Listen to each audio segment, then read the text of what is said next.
salve torcedor! Novo boletim informativo sobre o Vasco saindo do forno e já te convido a dar aquela moral no canal com seu like aí embaixo, seu compartilhamento, seu comentário e se já é um inscrito, não deixe de ativar o sininho das notificações para ser avisado sempre que um novo vídeo entrar no ar e se puder, vire um membro oficial do canal. Bom, vamos deixar de lado momentaneamente o jogo de domingo contra o Bahia para a gente falar de outros assuntos sobre o Vasco no dia de hoje. Neste boletim vamos repercutir aqui o desfecho positivo em relação ao registro da SAF do Vasco, que foi concluído com sucesso hoje na CBF. As expectativas sobre o aporte de 120 milhões de reais da 777, falar também da situação de outra joia do clube, o atacante Ryan, de 16 anos, que vive um impasse em relação à assinatura do seu primeiro contrato profissional e, por fim, a homenagem aos 24 anos da conquista histórica da Libertadores do Vasco, né? Vou relembrar aqui alguns depoimentos concedidos a mim no canal de jogadores que fizeram parte desse triunfo. Portanto, fique atento até o final e vamos em frente! E a SAF do Vasco está oficialmente registrada na CBF. A conclusão do processo aconteceu nesta sexta-feira, após a empresa ter sido inscrita também na Federação de Futebol do Estado do Rio de Janeiro no dia de ontem. Sendo assim, a primeira partida do Vasco SAF será contra o Bahia neste domingo na Arena Fonte Nova. Restam agora a conclusão das transferências dos ativos, jogadores e funcionários para a SAF e a transferência de 70% das ações para a 777 Partners, o que deve acontecer até meados da próxima semana. Inclusive, na próxima semana, é aguardada aqui no Rio uma comitiva da 777 com a presença do Joss Wander e outros executivos. Após esse processo de transferência das ações para a 777, é que finalmente vai acontecer o tão esperado aporte de 120 milhões de reais acordado com a empresa americana. Lembrando que a 777 vai aos poucos constituindo as funções e escolhendo os nomes para ocupar os cargos da SAF, como o CEO Luiz Melo, que foi o escolhido, em que pesa a polêmica, né? Como o diretor esportivo Paulo Brax, e ontem, né, surgiu o nome do Lúcio Barbosa, que já atuou como diretor da Apple aqui no Brasil, e que na atual conjuntura do Vasco, o SAF será o diretor financeiro. Bom, como todos sabem, a renovação do garoto Andrei Santos, cujo contrato com o Vasco se encerra daqui a um ano, é tratada como prioridade absoluta dentro do clube, né? Cobiçado principalmente por equipes europeias, o Vasco quer garantir logo a sua permanência. Conversas entre o Paulo Brax e o staff do atleta vêm acontecendo, arestas sendo aparadas, detalhes burocráticos alinhados e há uma tendência que após a 777 tomar posse de forma oficial do comando agora em setembro, a situação seja sacramentada de vez e o garoto permaneça na colina histórica. Só que o Vasco vai ter que correr atrás agora para segurar outra joia que também é cobiçada por outros clubes, inclusive do Brasil. Trata-se do atacante Ryan, que completou 16 anos agora no dia 3 de agosto e está apto a assinar o seu primeiro contrato profissional. Filho do ex-zagueiro Valquimar, que defendeu o Vasco na década de 1990, o atacante é tratado como um fenômeno da sua posição e foi a grande estrela da equipe sub-17 que foi vice-campeã da Copa do Brasil recentemente e conquistou a Copa Rio neste ano. Ele, inclusive, já recebeu oportunidade no time sub-20. Acontece que com esse processo de transição do futebol para 777, as conversas deram uma certa esfriada, né? Muito também pelo impasse criado entre o clube e o staff do jogador por discordância de valores. Se espera que agora, com a 777, o desfecho positivo aconteça.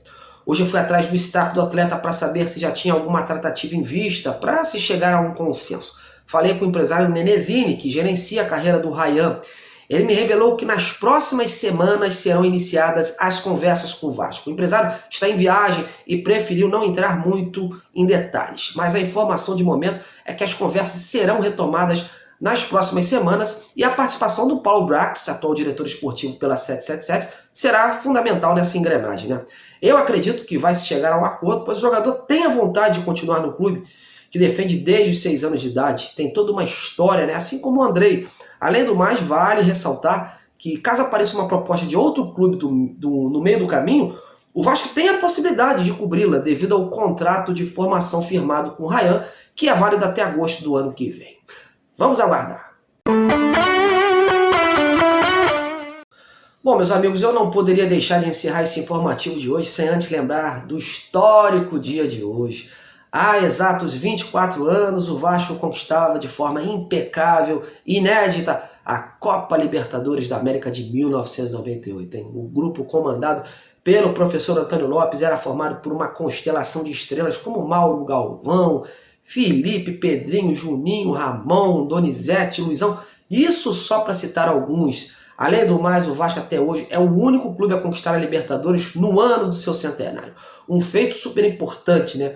E nada melhor que relembrar essa conquista com os jogadores que fizeram parte dela. Eu tive o prazer, ao longo desses anos, de entrevistar no meu canal alguns desses caras e pude também participar de entrevistas em outros canais amigos. Eu vou deixar aqui os depoimentos do volante lateral Wagner, do artilheiro Luizão, do volante Luizinho e do seu reserva Nelson. Cada um com a sua ótica explicou a importância daquele título na carreira e revelou com detalhes como o grupo chegou a esse feito inédito. Fique aí, portanto, com os depoimentos dessas feras e desde já me despeço por aqui e amanhã eu tô de volta pra gente focar no jogão de domingo entre Bahia e Vasco. Até lá! Se a gente lembrar das histórias de todos os clubes, né, no seu centenário, nenhum clube conseguiu praticamente conquistar algum título tão importante como o Vasco teve, né?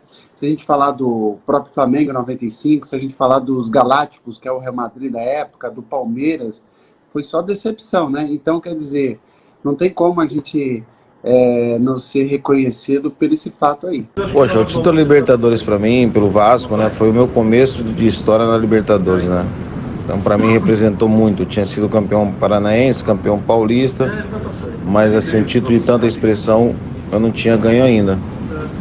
E ganhar esse título pelo Vasco, ter entrado para a história do clube no seu centenário, para mim, foi a coisa maravilhosa, né? E para minha carreira representou muito, porque começou minha história na Libertadores, né? Então, foi uma história linda, bonita, né?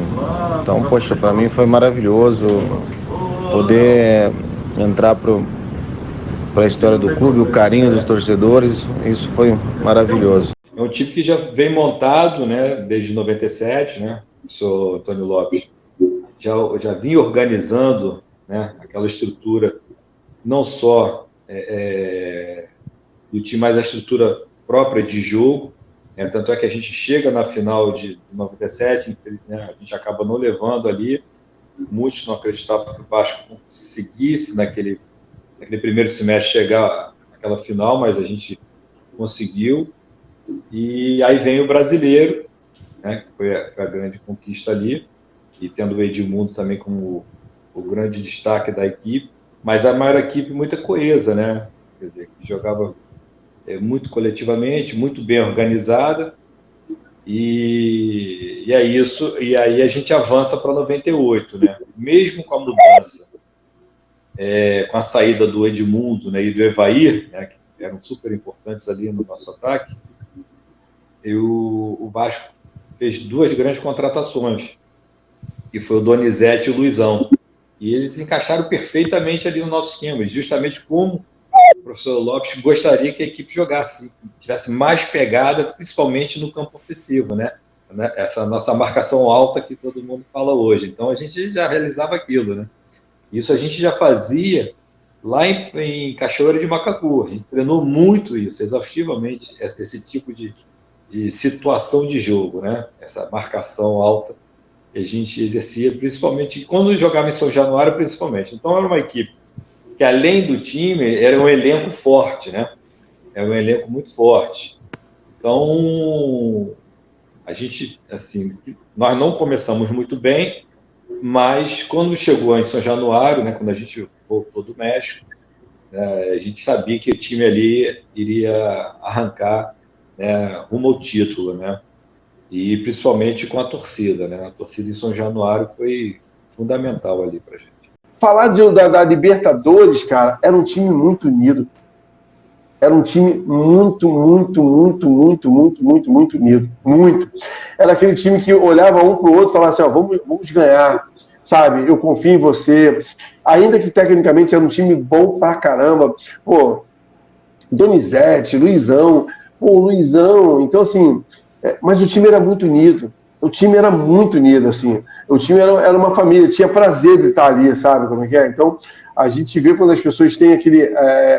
quando está unido o grupo, aí você olha e fala, ó, deu liga, o time está com prazer de jogar. Então, nós jogávamos com prazer. Então, entrava e saía um ou outro, não surtia o efeito, não tinha diferença, por causa desse prazer, da confiabilidade que tinha um para com o outro. Então, assim, o título, poxa, haja vez quando a gente chegou da viagem, a gente tinha que ganhar o jogo mais importante da Libertadores, não foi a final, claro que tem a sua importância, mas o pontapé inicial foi Grêmio, foi Vasco e Grêmio, quando nós ganhamos de 3-0 e nós precisávamos ganhar em São Januário, e aí a torcida, cara, fez a diferença naquele jogo ali, dali para lá, nós olhamos um para o outro e dissemos, cara, a torcida está do nosso lado.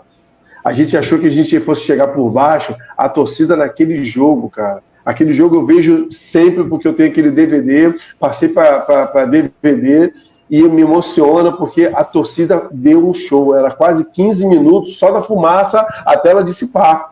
Porque era foi o 12º jogador e jogava presente mesmo. Então, assim, o título de 98 não tem como. Quem jogou na 98, no título de 98, sabe, eles ganharam a Mercosul, então não tirando o mérito de ninguém, né? Todos os títulos têm a sua importância.